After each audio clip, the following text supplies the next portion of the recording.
Hello students. So how are you all? Is everything going well? सब कुछ ठीक चल रहा है ना? बिल्कुल ठीक चल रहा होगा। और जब आप बच्चे अच्छे से मन लगा कर के पढ़ाई कर रहे हो तो ज़िंदगी में सारी चीज़ें अच्छी ही चलेंगी। बाकी तो सर्कमस्टांसेस बदलती रहती हैं, हम लोग को उसके साथ में एडजस्ट करना होता है, कोई बात नहीं। So today I am going to discuss about insects. This is chapter number 6 for class 4th students. तो क्लास 4th के जो बच्चे हैं डीएवी स्कूल से पढ़ने वाले, उनके लिए मैं साइंस का चैप्टर नंबर 6 डिस्कस कर रहा हूं, जिसका नाम है इंसेक्ट्स। इंसेक्ट्स का मतलब क्या होता है? इंसेक्ट मतलब होता है कीड़े मकोड़े। अब जैसे सोचो, मधुमक्खी है, मच्छर है, तितलियां हैं, है ना? ये सब के सब क्या हैं? ये सब के सब कीड़े मकोड़े ही तो हैं। अब आगे चल कर के हम लोग इसमें ये भी देखेंगे कि इसमें से कुछ कीड़े ऐसे होते हैं जो हमें फ़ायदा पहुंचाते हैं और कुछ कीड़े हमें नुकसान भी पहुंचाते हैं। Do you remember lady bird, house fly? Lady bird दिखने में कितना सुंदर होता है, याद है? और ये जो घर में मक्खियाँ होती हैं, ओ हो, अगर एक बार आपके किसी कमरे में घुस जाए मक्खियाँ तो बाहर निकलती ही नहीं जल्दी। Okay, so I am starting the chapter. We all often see many tiny creatures such as house flies, mosquitoes, butterflies, etc. around us, and these are known as insects.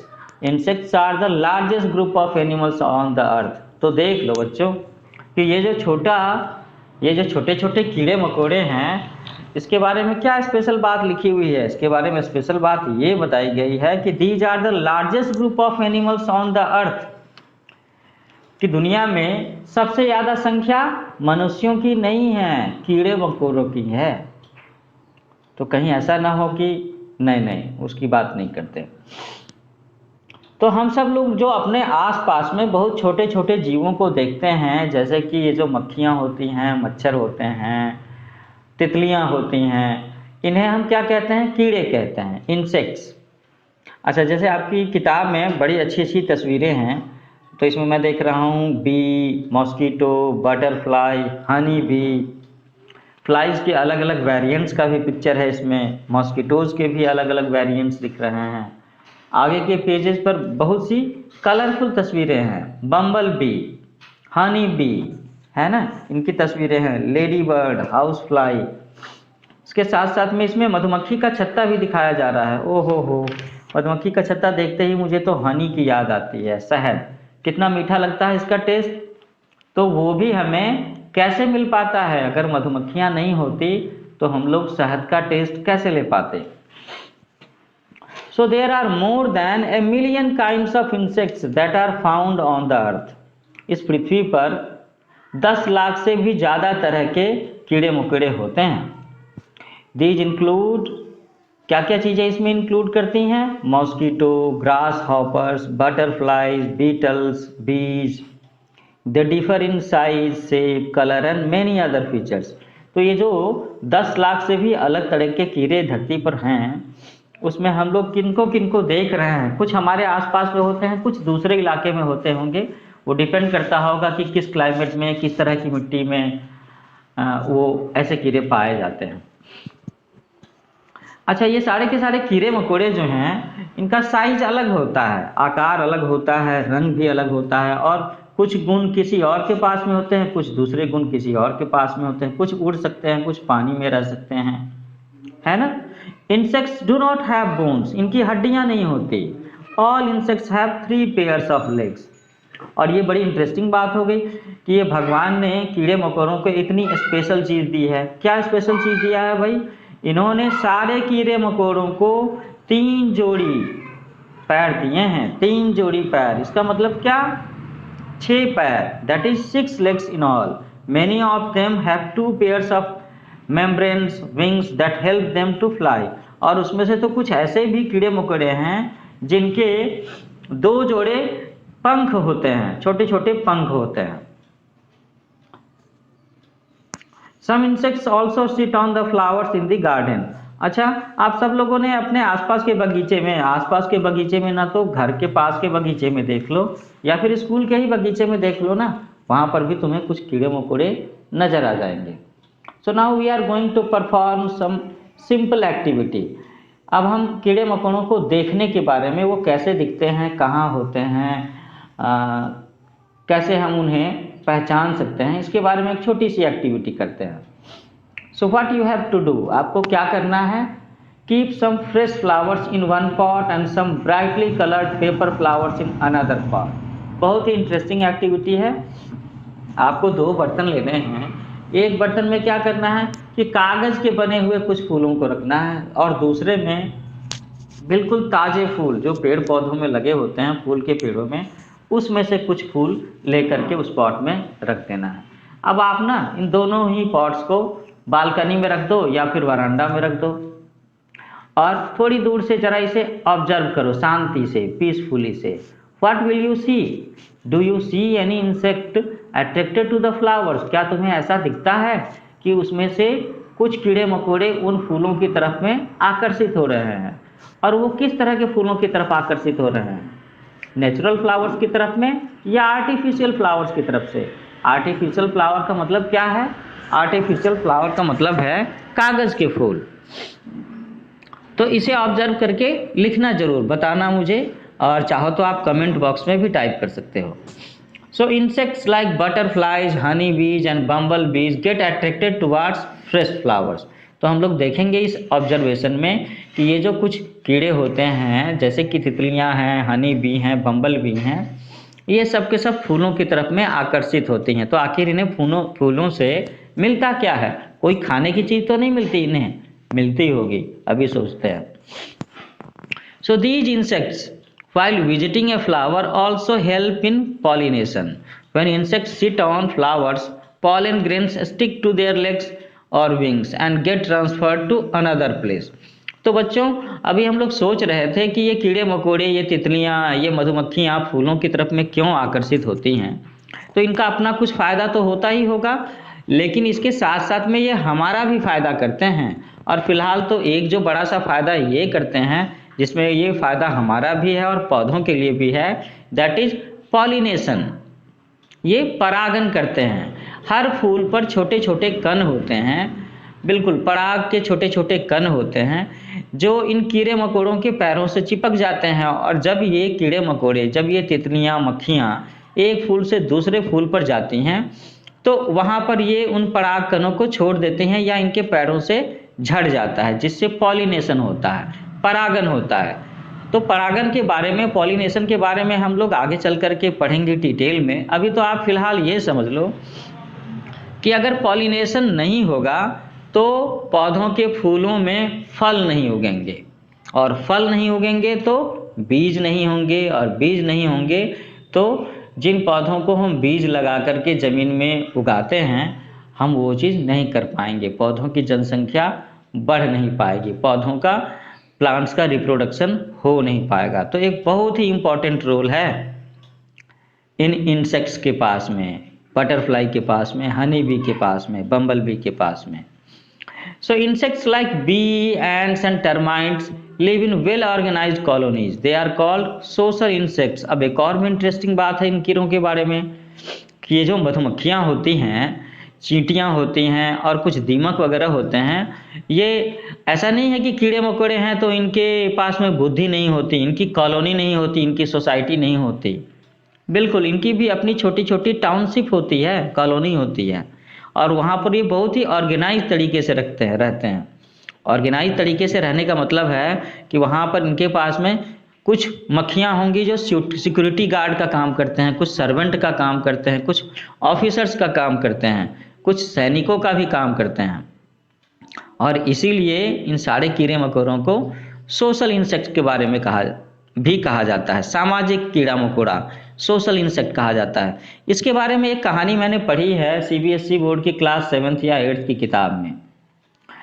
तो उस कहानी का अगर मैं लेक्चर डालूंगा तो उसका लिंक मैं ज़रूर शेयर करूंगा, और इस लेक्चर के डिस्क्रिप्शन बॉक्स में आप उसे चेक कर सकते हो कि चींटियों के बारे में वो चैप्टर है इंग्लिश की कहानी में कि चींटियां कितनी बुद्धिमान होती हैं और कैसे कॉलोनी बना करके रहती हैं।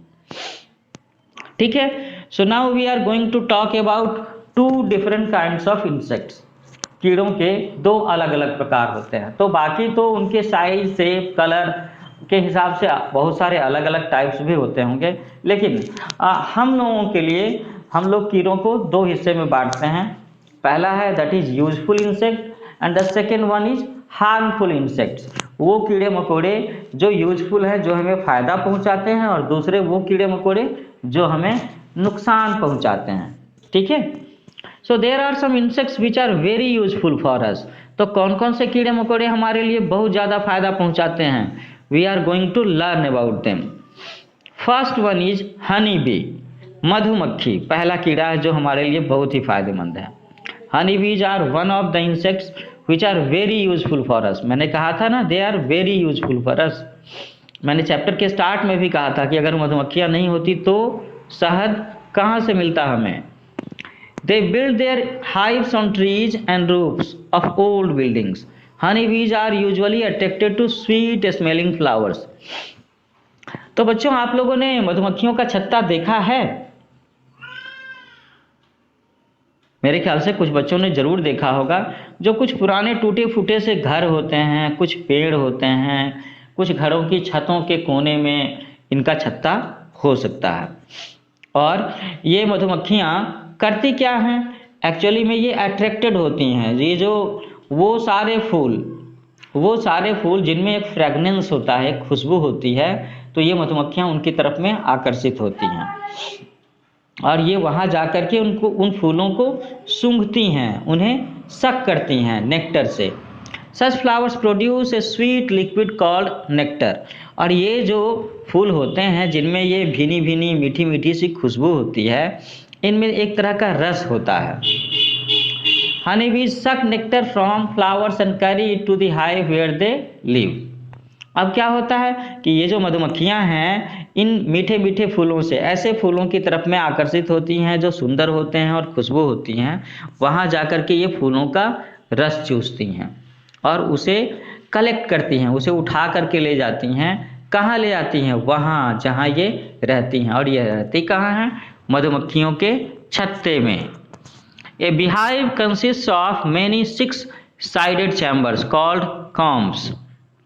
Honeybees store the nectar in these combs. The nectar changes into honey. तो ये मधुमक्खियाँ क्या करती हैं? इसी बीहाइव में, ये मधुमक्खियों के छत्ते में, जिसमें एक एक चैम्बर जो होता है वो 6 फोल्ड का होता है, हेक्सागोनल, वहाँ पर जाकर के इन फूलों के रस को इकट्ठा करती हैं। और जब ये रस वहाँ पर इकट्ठा होता है तो आगे चल करके केमिकल प्रोसेस के जरिए ये हनी बन जाता है, शहद बन जाता है, जो हमारे आपके इतने काम आता है। अच्छा बच्चों, तो एक छोटा सा काम दे रहा हूँ कि आप सब लोग अपने घर में मम्मी पापा या बड़ी बहन बड़े भाई से पूछोगे कि शहद किन किन बीमारियों में काम आता है। वैसे तो इसका टेस्ट बहुत ही मीठा होता है, आप ऐसे भी खा सकते हो, लेकिन फिर भी इसका कुछ बहुत ही इम्पॉर्टेंट रोल है कुछ बीमारियों से लड़ने में। मैं एक छोटा सा हिंट दे रहा हूँ। इफ़ यू हैव कफ, अगर आपको खांसी की दिक्कत है तो आप शहद खा सकते हो, खाना चाहिए, बहुत फायदेमंद होगा। अब यहाँ एक इंटरेस्टिंग फैक्ट है। ए colony of bees in a hive has about 50,000 to 80,000 worker bees which collect nectar. It also has a few hundred male bees called drones. There is however only one queen bee in a hive. तो कितनी interesting बात है कि ये जो मधुमक्खियों के छत्ते होते हैं, इसमें 50,000 से 80,000 तक की वर्कर बीज, मैंने क्या कहा, काम करने वाली मधुमक्खियाँ जो वर्कर होती हैं, वो मक्खियाँ होती हैं। और इनका काम क्या होता है? इनका काम होता है फूलों का रस चूस करके लाना और यहाँ इकट्ठा करना। अभी बच्चों, जैसे अभी आम में मंजर लगे होंगे, थोड़े दिनों के बाद लीची के पेड़ में भी मंजर नज़र आते होंगे, तो आप आम के बगीचे में, लीची के बगीचों में, यहाँ आसपास के इलाकों में देख सकते हो जहाँ पर वो मधुमक्खी पालन का काम करते हैं। वहाँ आप उनसे मिलकर के पूछ भी सकते हो, समझ भी सकते हो कि मधुमक्खी पालन क्यों होता है, कैसे होता है और शहद कैसे बनाते हैं। तो हम लोग पढ़ रहे थे कि ये जो इनकी कॉलोनी होती है, इनके जो मधुमक्खियों के छत्ते होते हैं, इसमें 50,000 से 80,000 वर्कर बीज होती हैं।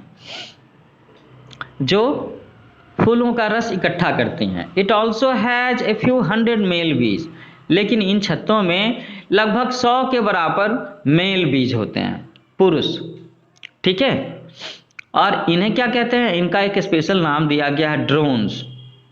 There is however only one queen bee in a hive, लेकिन मधुमक्खी के एक छत्ते में एक ही रानी मक्खी होती है, ओनली वन, और वो बहुत पावरफुल होती है, उसका साइज भी बड़ा होता है, काफ़ी बड़ा होता है। तो है ना बहुत ही स्पेशल बात। ऐसी स्पेशल बात आपने पहले कभी सुनी थी क्या? Honey is collected from a beehive by lighting a fire under it. The heat and smoke drives the bees out of the hive. अब ये कहने में तो बुरा लग रहा है, लेकिन भाई शहद का स्वाद इतना मीठा होता है, वो हमारे स्वास्थ्य के लिए इतना फ़ायदेमंद है, तो इतना तो करना ही होगा। क्या करना होगा? अगर हमें शहद चाहिए होता है तो हम लोग तो दुकानों से खरीद लेते हैं, या जहाँ पर लोग मधुमक्खी पालन का काम करते हैं वहाँ से। लेकिन जो नेचुरली शहद बनता है, जहाँ पर मधुमक्खियों के छत्ते होते हैं, वहाँ से अगर हमें शहद चाहिए तो हमें उसके नीचे में आग जलानी होती है।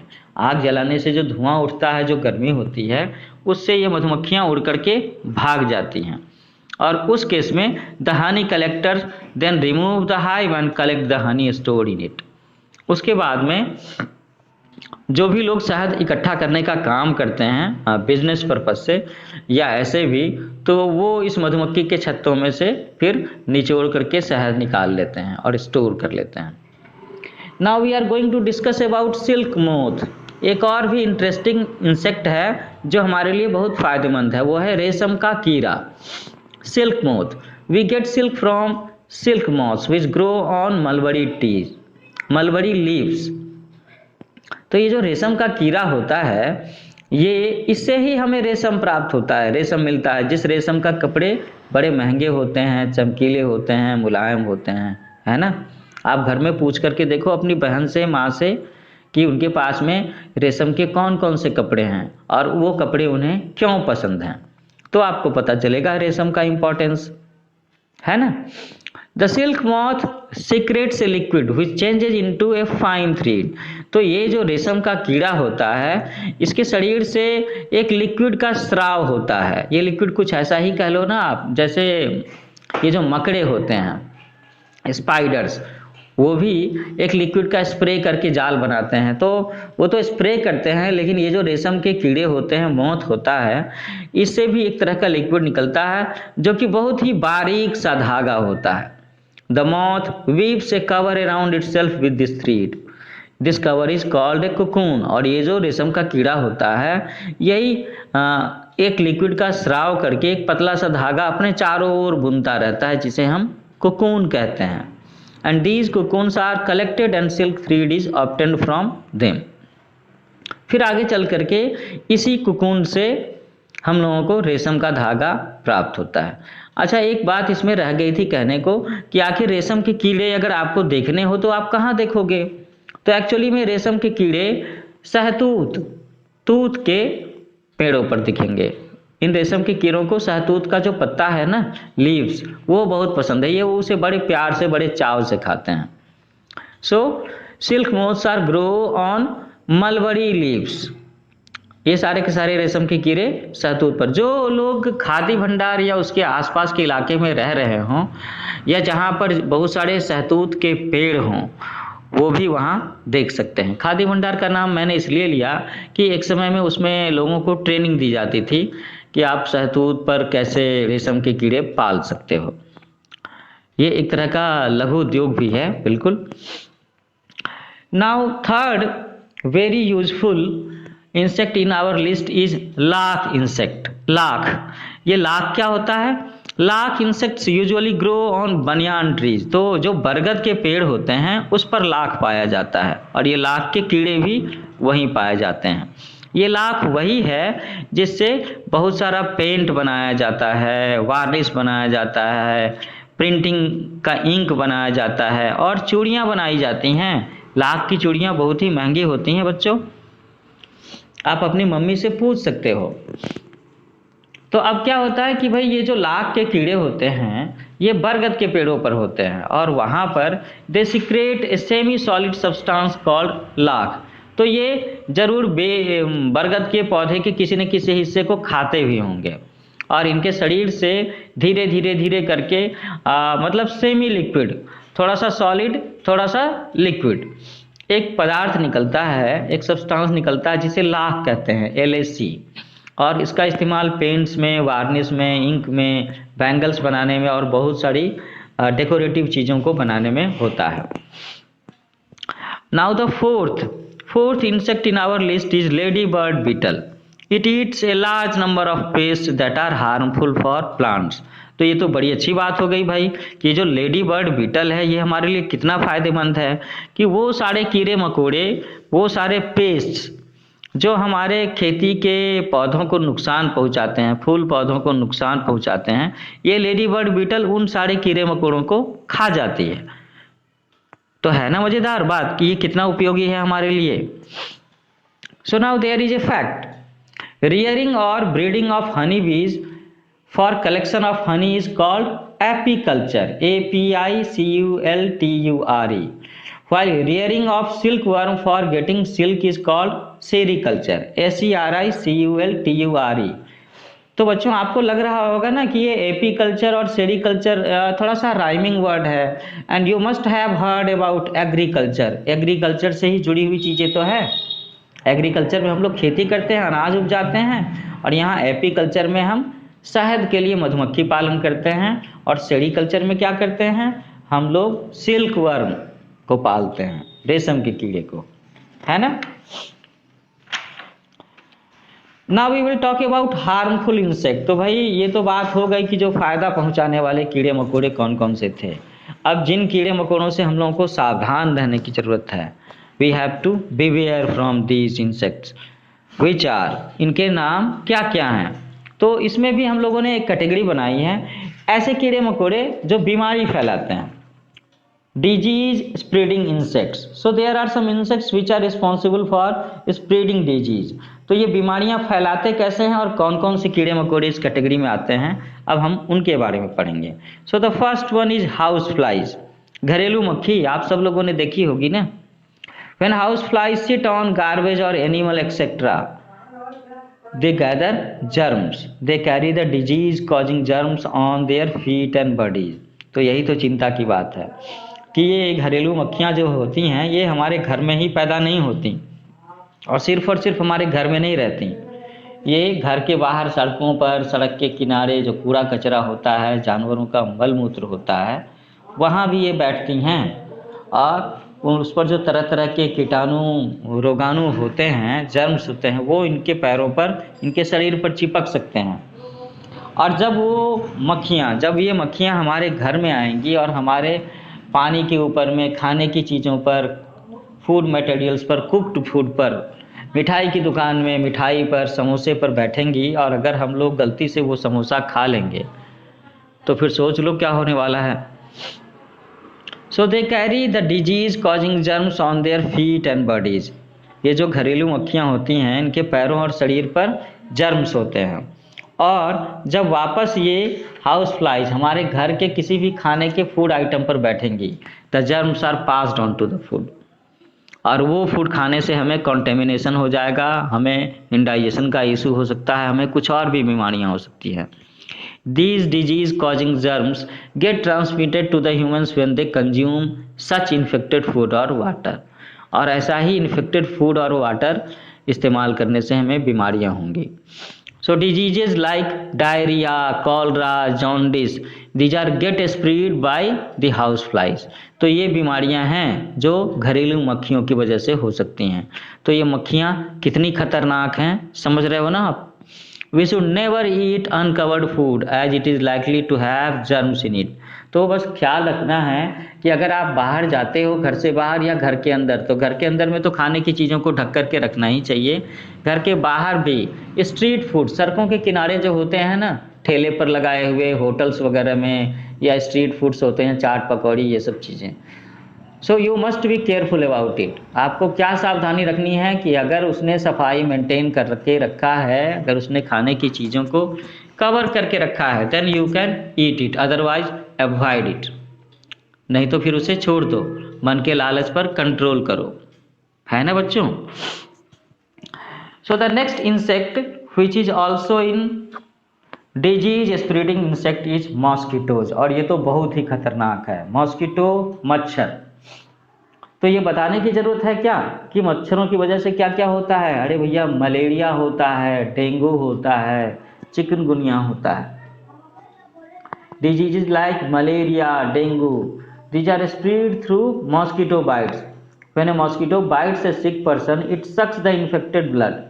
तो क्या होता है कि जब ये मच्छर किसी मतलब डेंगू वाले रोगी को, मलेरिया वाले रोगी के शरीर में काटेगा, है ना, ये मच्छर जब उसे काटते हैं तो क्या करते हैं, उसमें डंक मार करके उसके शरीर से खून चूसते हैं। तो जैसे ही ये खून चूसेंगे तो उस आदमी के शरीर से ये जो खून मच्छर के पास आएगा उसमें डेंगू के बैक्टीरिया हो सकते हैं, मलेरिया के बैक्टीरिया हो सकते हैं, और उसके बाद जब ये मच्छर वापस किसी हेल्दी पर्सन को काटेगा तो उसके शरीर में ये बैक्टीरिया ट्रांसफ़र हो सकते हैं। So in this way mosquitoes are very dangerous insects, और वो बीमारियां फैलाते हैं। When this mosquito bites a healthy person, it transfers the germs of the disease into the blood of that person. Only some types of mosquitoes spread these diseases. तो ये थोड़ी सी राहत की बात है कि जितने भी तरह के मच्छर होते हैं वो सारे के सारे इतने खतरनाक नहीं होते हैं। इसमें से कुछ तो सिंपल आपको डंक मारने वाले होते हैं, आपका खून चूसने वाले होते हैं, और है ना, और कुछ ऐसे भी होते हैं जो बीमारियां फैलाते हैं। So malaria is spread by the bite of a female Anopheles mosquito and dengue is spread by the Aedes mosquito. ठीक है, तो मलेरिया किस मच्छर से फैलता है, मादा एनोफिलिस से, और डेंगू फैलता है एडिस मॉस्किटो से। Some blood sucking insects are wingless. इसके अलावा भी कुछ और कीड़े मकोड़े होते हैं जो खून चूसते हैं, but they are wingless, they do not have wings. उनके पंख नहीं होते, वे उड़ते नहीं हैं, लेकिन चल तो सकते हैं ना। So such insects are known as fleas, FLEAS, fleas. तो कौन कौन से होते हैं इसमें, हेड लाइस, ये जो बालों में जुएं होती हैं ना, बेड बग, खटमल, डॉग फ्ली, कुत्तों के ऊपर में होते हैं, कैट फ्ली, ये जो बिल्लियां होती हैं उनके शरीर पर पाया जाता है। अब फ्लीज के बारे में क्या खास बात है, fleas found on rodents like rats can spread a very dangerous disease known as the bubonic plague. तो ये कितनी खतरनाक बात है, प्लेग का नाम सुना होगा, प्लेग का, है ना। तो अगर चूहों के ऊपर में जो फ्लीज होते हैं वो बहुत बड़े कैरियर हो सकते हैं उस बीमारी के जिसका नाम है ब्यूबोनिक प्लेग, प्लेग को फैलाने में। It is very important for all of us to maintain cleanliness and hygiene. This can help us to save from the harmful effects of different types of fleas. तो इसीलिए हम सब लोगों के लिए कितना ज़रूरी है कि हम साफ सफाई का ख्याल रखें, और इसी चीज़ के जरिए हम इन फ्लीज के जरिए जो बीमारियां फैलती हैं, we can avoid it, we can be safe of these. अब हम लोग बात करने जा रहे हैं हार्मफुल इंसेक्ट्स में एक दूसरी कैटेगरी, जो बीमारियां तो नहीं फैलाते, डिजीज स्प्रेड नहीं करते, लेकिन वो फिर भी हमें नुकसान पहुंचाते हैं, वो हमें दर्द दे करके जाते हैं, बहुत दर्द होता है इनके काटने से। So they are stinging insects, sting, डंक मारने वाले insects. So some insects like bee and wasp sting. तो कुछ मक्खियाँ होती हैं, कुछ वैस्प होते हैं जो डंक मारते हैं। आप लोगों ने सुना होगा ना, मैं उन सब के नाम नहीं लेना चाहता, तो आप सोच लो कि कौन कौन से होते हैं। A sting is located at the back of the insect. It is often poisonous and causes pain and redness in the skin. तो इनके काटने से क्या होता है, एक्चुअली में ये काटते थोड़े ना है, ये तो डंक मारते हैं, ये अपना डंक चुभो देते हैं। एक छोटा सा इंजेक्शन जैसा होता है स्ट्रक्चर, जो ये जिसे भी डंक मारते हैं उसके शरीर में चुभो देते हैं, और इनके शरीर से थोड़ा सा पॉइजन उस जगह पर उस मनुष्य के अंदर चला जाता है, जिसकी वजह से उसे काफ़ी दर्द होता है, और वो तो एरिया सोलन भी हो जाता है, सूजन हो जाती है, 2-2 दिनों तक सूजा रहता है, वो स्किन का वो एरिया थोड़ा सा लाल भी हो जाता है, वहाँ पर इरिटेशन भी होती है। तो हम लोग यहाँ पर देख रहे हैं 2 डायग्राम, वैस्प का और हनी बी का, और इन दोनों के डंक को भी इसमें दिखाया जा रहा है। Spider and its web. Spider, मकड़े, मकड़े तो आप लोग जानते ही होंगे ना। स्पाइडर मैन का नाम सुना होगा ना आपने, देखा होगा कुछ बच्चों को स्पाइडर मैन की मूवीज कॉमिक्स बड़े पसंद हैं। तो ये कहीं ना कहीं इसी स्पाइडर से ही इंस्पायर्ड है। इस स्पाइडर के पास एक खास गुण होता है, वो क्या होता है, वो स्प्रे कर सकता है एक तरह का लिक्विड, और वो लिक्विड स्प्रे करने के बाद तुरंत ही सूख जाता है और एक मजबूत स्ट्रिंग बन जाता है, जिसके जरिए ये स्पाइडर एक जगह से दूसरी जगह जाता है और इसमें अपने बहुत सारे कीड़े मकोड़े को ये फांस लेता है जो इसके खाने के काम आते हैं। So spider is not an insect, it has 8 legs whereas insects have 6 legs only। तो एक स्पेशल बात और भी है स्पाइडर में, इसीलिए इनको कीड़े की कैटेगरी में नहीं रखा गया, क्योंकि इसके पास में 8 जोड़ी पैर होते हैं, जबकि जो कीड़े मकोड़े होते हैं, इंसेक्ट्स होते हैं, उनके बस 6 जोड़ी पैर होते हैं। It catches various insects for its food. Spider secretes a liquid from its mouth which changes into a very thin thread when it comes in contact with air। तो ये जो स्पाइडर होता है, मकड़ा होता है, ये बाकी सारे कीड़े मकोड़ों को खाता है। और कैसे खाता है, ये एक स्प्रे करता है एक लिक्विड का और उसमें फांस लेता है, और जैसे ही ये स्प्रे लिक्विड हवा के कांटेक्ट में आता है तो एक पतला सा मजबूत धागे के जैसा बन जाता है। और आपने मकड़ों का जाल देखा है, it weaves this thread into A web. ये इधर उधर स्प्रे कर कर करके एक बड़ा स्ट्रक्चर खड़ा कर लेता है, जाल का जाल बना लेता है। The thread is so thin that insect can not see the web, they get trapped in this web and are eaten by the spider. तो हालांकि ये धागा इतना पतला होता है कि कीड़े मकोड़े इसे देख नहीं पाते, लेकिन मजबूत होता है क्योंकि वो उसके जाले में फंस जाते हैं। And after that they are eaten by the spider, कि उसके बाद ये दावत उड़ाता है उन कीड़े मकोड़ों की। How can we save our self from these harmful insects. तो हम अपने आप को इन कीड़े मकोड़ों से कैसे बचा सकते हैं। We can get rid of harmful insects by using natural methods और बाय यूजिंग केमिकल्स। कुछ प्राकृतिक तरीकों से साफ सफाई रख करके, या फिर हमें कुछ दवाएं इस्तेमाल करनी होंगी, केमिकल्स यूज करने होंगे। बच्चों आपको याद होगा ना कि कमरों में हम लोग मॉस्किटो रेपेलेंट इस्तेमाल करते हैं, एक लिक्विड वेपोराइजर होता है उसे इस्तेमाल करते हैं, मच्छर को भगाने के लिए अगरबत्तियां इस्तेमाल करते हैं, साफ सफाई रखते हैं। And sometimes we have to use net also, मच्छरदानी। अगर मच्छर बहुत ज़्यादा हो तो हम एक मच्छरदानी भी इस्तेमाल करते हैं। तो इन कीड़े मकोड़ों को दूर भगाने के लिए जो केमिकल्स हम लोग इस्तेमाल करते हैं, these are known as insecticides और पेस्टिसाइड्स। इंसेक्टिसाइड्स और pesticides. We often keep dried neem leaves in clothes और अप्लाई नीम और kerosene oil on wooden furniture. आप लोगों ने देखा होगा और घर में लोग बता भी सकते हैं कि कई बार हम लोग अपने कपड़ों में, जिनको हमें 3 महीने 6 महीने के बाद इस्तेमाल करना है, उसमें हम नीम के सूखे पत्ते रखते हैं। कभी कभी हम लोग जो हमारे लकड़ी के फर्नीचर होते हैं उसमें केरोसिन ऑयल भी इस्तेमाल करते हैं। क्यों? कीड़े मकोड़ों को भगाने के लिए, दूर रखने के लिए। This helps to save them from harmful insects. और इसी के जरिए हम उन कीड़ों से इन चीज़ों को बचा सकते हैं। तो लकड़ी के फर्नीचर में क्या होगा, खटमल लग जाते हैं ना, वही खटमल, bed bugs. Farmers sometimes use pesticides for saving there crops. और कई बार किसानों को पेस्टिसाइड इस्तेमाल करना होता है अगर उनके खेती की फसल में, चावल के खेत में, गेहूं के खेत में, गन्ने के खेत में अगर कोई कीड़ा लग जाए तो, है ना।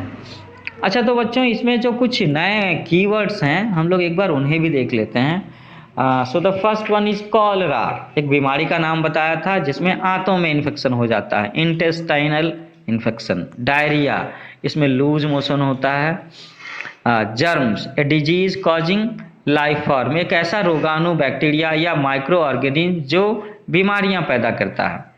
जॉन्डिस भी एक बीमारी का नाम है, it is infection of the liver. Membranous, membranous क्या है, तो मतलब एक झिल्ली के जैसा स्ट्रक्चर जो बहुत सारे कीड़े मकोड़ों को होता है और उसके साथ ही उसके पंख जुड़े हुए होते हैं। Pollen grain, part of flower, मैंने बताया था ना, परागकण। सिक्रेट, SECRETE, मैंने क्या कहा, SECRET, सीक्रेट। तो एक तरह का फ्लूइड, एक तरह के लिक्विड का स्राव कर रहा, जो इन कीड़े मकोड़ों के अंदर होता है, कई सारे कीड़े मकोड़ों में, जैसे कि सिल्क मॉथ के बारे में कहा, स्पाइडर के बारे में कहा, है ना, हनी बी के बारे में भी तो कहा, वो स्राव नहीं करता।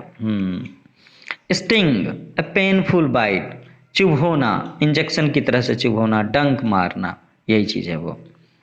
तो बच्चों, इस तरीके से आज हम लोगों ने आपका जो चैप्टर डिस्कस किया है, इसका नाम था क्या, इंसेक्ट्स। आज हम लोगों ने कीड़े मकोड़ों के बारे में पढ़ाई की, कौन कौन से कीड़े मकोड़े हमारे लिए फायदेमंद हैं, कौन कौन से नुकसानदेह हैं, कौन कौन से रोग फैलाते हैं, कौन कौन से डंक मारते हैं। तो मुझे लगता है कि आप सब लोगों को इस चैप्टर का लेक्चर सुनने में काफ़ी अच्छा लगा होगा और आपको समझने में काफ़ी सुविधा हुई होगी।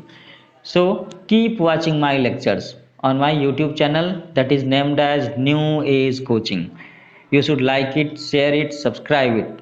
ओके, तो हम लोग फिर मिलते हैं जल्दी ही, आगे चल कर के इस लेक्चर के फॉलो अप सेशन में मिलेंगे, जिसमें मैं इस चैप्टर का क्वेश्चन आंसर करने में आपकी हेल्प करूंगा, और जल्दी ही हम लोग साइंस का एक और चैप्टर लेकर के मिलेंगे आपके साथ में। तब तक के लिए take care, bye bye, happy learning.